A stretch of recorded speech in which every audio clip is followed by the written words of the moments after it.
Hi friends, வணக்கம் வணக்கம். மிளகா கிள்ளிப்பட்ட சாம்பார் சூப்பராக ரெடி ஆயிடுச்சு பாருங்க. அதில் ஒரே மாங்காய் பிட்டு போட்டு போட்டிருந்தேன். நல்லா வாசம் வேற லெவலாக இருக்குது.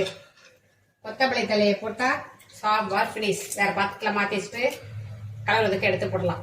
ஓகேவா? அவ்வளோதான். அடுப்பு ஆஃப் பண்ணிட்டா சாம்பார் மணக்குதா?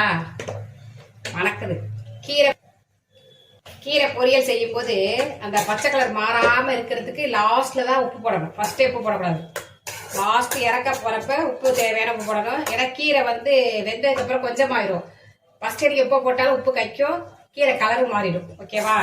ஃபைனல்ல போய் போடுங்க உப்பு.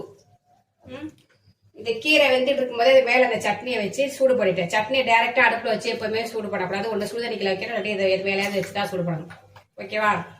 அப்படியே அரைச்ச வாசம் போகாம இருக்கு பாருங்க. மணக்குது. தக்காளி சட்னி, பூடு சட்னி இருக்கு, தக்காளி சட்னி இருக்கு. இப்ப சாம்பாரும் வச்சாச்சு, சாதமும் உடைச்சாச்சு, வாழைக்காய், கீரை, சாம்பார். காலையில எல்லாமே